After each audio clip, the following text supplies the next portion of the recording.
and I keep telling everyone, you should follow this. It was a term coined by the Department of Tourism, Rajasthan. In the center of this building is a courtyard. A typical design जो हो सकती है हमारे यहाँ, वो सब किया हुआ है इसके अंदर. This is in two parts. You enter from here like this and go here. ये क्यों किया हुआ है बताता हूँ. You enter at this level and this is one building, this is second building. बावड़ी में हम लोग ऊपर से नीचे जाते हैं. इसमें भी वो लेवल इसलिए मेंटेन किया कि यहाँ पहुँचेंगे, वहाँ से नीचे जाएंगे. सारे कॉलर जो दिख रहे हैं आपको वो सारे नए हैं, बाकी सारे पुराने हैं, बाकी सब नए हैं. Simple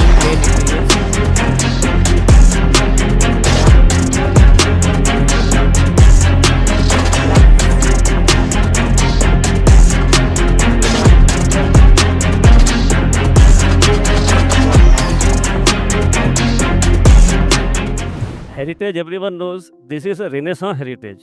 Basically, it was a term coined by the Department of Tourism, Rajasthan. And Rajasthan के जो टूरिज्म डिपार्टमेंट ने एक टर्म कॉइन की थी, रिनेसांस हेरिटेज. तो इस केस में क्या किया कि एक हवेली थी राणा मारवाड़ के अंदर में, कौशलराव नाम की. ये उसी का फतेह बाग है, ये रणकपुर में होटल फतेह बाग. उस हवेली के हमने कई सारे एलिमेंट्स को वहाँ से हटाया, उसको वीडियोग्राफ किया, फोटोग्राफ किया, सारे नंबरिंग की.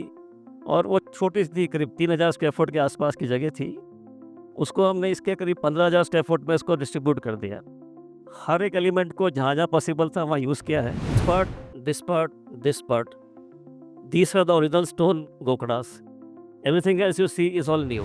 This is the Darbar Hall, 2 floor height. All these pillars you see here, they are all old ones. इसमें नया कुछ नहीं है.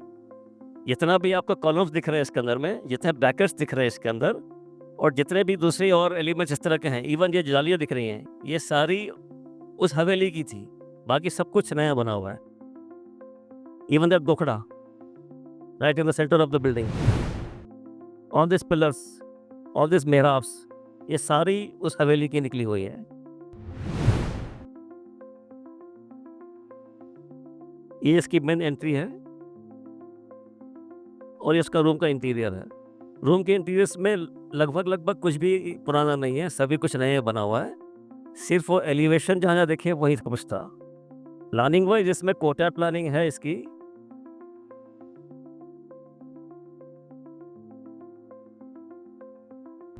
In the center of this building is a courtyard. A typical design जो हो सकती है हमारे यहाँ, वो सब किया हुआ है इसके अंदर. There are 3-4 phases in this building. The first phase was done by me. This is the first phase. This was second phase, and these are the houses of the owners. So this I have not done. This I have not done. I have done this building. This is in 2 parts. You enter from here like this and go here. ये क्यों किया हुआ है बताता हूँ. You enter at this level, and this is one building. This is second building. Both are like 3 floors or 2 floors, but it looks huge, लेकिन ऐसा है नहीं because it is on top of a hill. Step के अंदर building बना है. This building is a typical courtyard planning building. This is something else. Normally this was conceived as a बावड़ी. बावड़ी में हम लोग ऊपर से नीचे जाते हैं. इसमें भी वो लेवल इसलिए मेंटेन किया कि यहाँ पहुँचेंगे, वहाँ से नीचे जाएंगे. There will be photograph showing that. तो बावड़ी कंसेप्ट पे ये पूरा बना हुआ है. नीचे वाला प्रोजेक्ट, ऊपर वाला टिपिकल कोर्टयार्ड प्लानिंग. ये बिल्डिंग के जो एलिमेंट्स हैं वो लायक से गुजरात बॉर्डर से, राजस्थान के अंदर ही बांसवाड़ा साइड से. Same concept here, renaissance heritage, and both the clients are the same. In this again, these pillars are the original ones. ये जो ब्रैकेट्स हैं ये सारे पुराने हैं. ये जो जालियाँ दिख रही हैं ये सारी पुरानी हैं. इसके अलावा सब कुछ नया है. 2 पिलर कम पड़ गए थे, हमने नए बनाए, बाकी सारे वही हैं. सारे कॉलर जो दिख रहे हैं आपको वो सारे नए हैं, बाकी सारे पुराने हैं, बाकी सब नए हैं. ऑल दिस वंस दैट गोखड़ा, ये सारे वहीं से लिए हुए हैं. दिस इज द बावड़ी जो मैं बता रहा था आपको. एक्चुअली ये फोटोग्राफ नीचे से लिया हुआ है. From here you get down and on both the sides of the corridor the rooms are there. This is the view. काफ़ी ऊंचा है, ये एक लेवल से लिया हुआ है, तो it is 1 more floor up. ये जो मेहराब है ये भी पुराने लिए हुए सारे. ये दरवाज़ा सारे इसके वैसे ही हैं. All the rooms have doors like this. This is the central courtyard. In this you see everything is new, nothing is पुराना. All in cement, concrete, plaster, वही सब है। This is the view, nothing is old in this.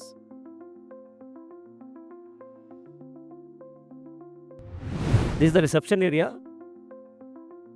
this corbels and this one, this is old, everything else is new.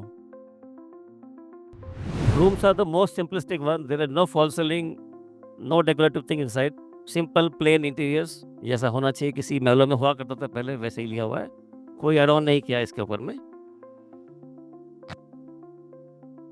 That's all. Next, one more thing, these people have around 6 hotels, 4 of them are done by me. One thing is very common in all these, and I keep telling everyone, you should follow this. I don't know, you must have done it, but ये मेरा फोटे है, मैं सबको ऐसा कहता हूँ, मेरा खुद का घर भी ऐसे बनाया हुआ है। It is basically related to the north-south axis or the east-west axis. The building should be aligned with the north-south or east-west axis. Vastu बोले, कुछ भी बोले, concept सबका वही है। All these 4 buildings, what I'm showing, सभी आप देख सकते हैं, typically north is here, you see. It is perfectly aligned with the north direction, all these buildings. And देखिए नेक्स्ट, ये दिस इज फतेहगढ़, ये वहाँ पे फतेहगढ़ का ही व्यू आ गया एक और। साइट पूरी टेढ़ी मेढ़ी है और पहाड़ के ऊपर है, उसमें कोई अलाइनमेंट नहीं है साइट का तो, लेकिन जो बिल्डिंग है वो पूरी अलाइंड है। और मेरा ये मानना है कि आप सभी लोग जो जानते हैं उन लोगों को, उदयपुर में इतनी ग्रोथ इन लोगों ने की है, किसी ने नहीं की है। पिछले ये करीब 20-25 साल की स्टोरी है। All this buildings are like maximum 25 years old, 27-28 years ऐसा कह सकते हैं। 27 ईयर्स में आप सबको जानते ही होंगे जो लोकल है यहाँ के, these people have grown like anything. इनकी एक होटल तो 1 साल में फ्री हो गई थी।